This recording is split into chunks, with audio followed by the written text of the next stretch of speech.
খুব সহজ একটা recipe, mango coffee jelly milk pudding recipe. তো আজকে আমি তোমাদের সাথে এই জেলো পুডিংটা শেয়ার করব। খুব সহজ একটা রেসিপি।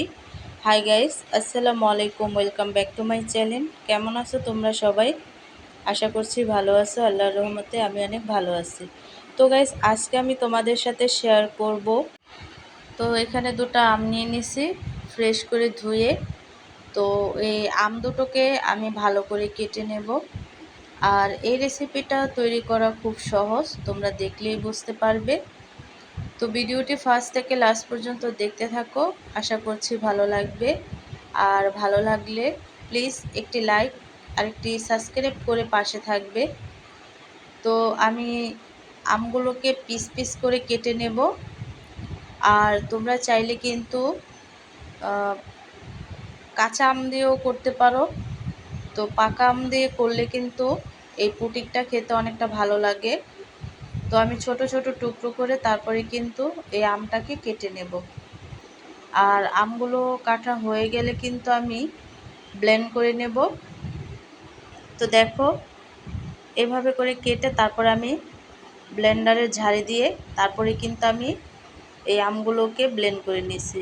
আর আমগুলো ব্লেন্ড করার সময় কিন্তু কফিটা আমি মিক্স করছি। তো সেই সিনটুক আর কি স্কিপ হয়ে গেছে ভিডিওটি, তো তোমাদেরকে দেখাতে পারি নাই। তো আমি আমের সাথেই কিন্তু এই কফিটা অ্যাড করে দিচ্ছি।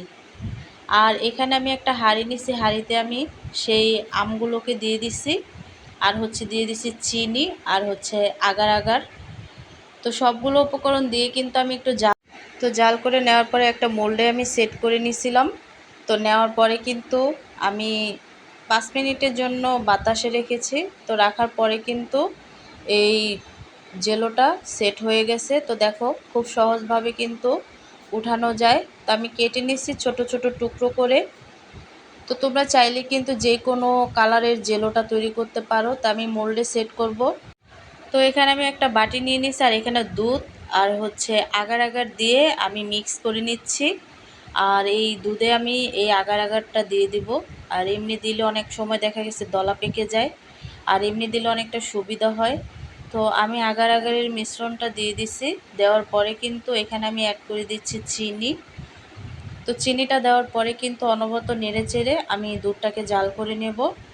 তো দুধটা জাল করা হয়ে গেছে। এখানে আমি সেট করার জন্য কিন্তু একটা মোল্ডে জেলোগুলো দিয়ে দিছি। আর এখানে কিন্তু দুধটা অনেকটাই ঘন হয়ে আসছে। তো এখানে আমি দিয়ে দিব গরম দুধ, এই জেলোর উপরে আমি দিয়ে দিব সেট হওয়ার জন্য। তো দেখো, তো এখানে আমি মোল্ডে সম্পূর্ণ দুধগুলো দিয়ে দিছি। আর একটু জেলোগুলো লেড়ে চেড়ে দিচ্ছি, যাতে জেলোগুলো উপরেও সেট হয় নিচেও সেট হয়। খুব ভালো করে নেড়ে চেড়ে তারপরে কিন্তু আমি জমতে দিয়ে দিব। তো দেখো, 1 ঘন্টার জন্য কিন্তু আমি নর্মাল ফ্রিজে রাখছিলাম। তো রাখার পরে কিন্তু আমি পুডিংটাকে কেটে নিচ্ছি। তো সাইডগুলো কেটে নিলেই হবে, খুব সহজভাবে কিন্তু পুডিংটাকে খুলে আসবে। তো তারপরে কিন্তু দেখো, এখানে আমি পুডিংটাকে সেট করে নিছি। তো নেওয়ার পরে দেখো কতটা সুন্দরভাবে এই কফি পুডিংটা তৈরি হয়ে গেছে। তো এই আমের সিজনে কিন্তু কফির সাথে মিক্স করে এই পুডিংটা তোমরা খুব সহজভাবে তৈরি করতে পারো। তো আমি একটু কেটে দেখাচ্ছি কতটা স্মুথভাবে কেটে যাচ্ছে। তো দেখো, একেবারেই কিন্তু পুডিংটা দেখতে যতটা লোভনীয় হয়েছে, খেতেও কিন্তু অনেকটা টেস্টি হয়েছে। আর তোমরা তৈরি করলেই বুঝতে পারবে যে এই পুডিংটা কতটা সুস্বাদু। তো আজকের রেসিপিটা কেমন লাগছে অবশ্যই কিন্তু কমেন্টে জানাবে। তো অন্য কোনো রেসিপি নিয়ে তোমাদের মাঝে আবার চলে আসব। তো দেখো, একেবারেই স্মুথভাবে কিন্তু আমি এই পুডিংটাকে কেটে নিয়েছি। আর দেখো দেখতে কতটা লোভনীয় হয়েছে, আর খেতেও কিন্তু অনেকটা টেস্টি হয়েছে। আর তোমরা এই পুডিংটা যদি তৈরি করো তাহলেই বুঝতে পারবে যে এই পুডিংটা খেতে কতটা টেস্টি হয়েছে।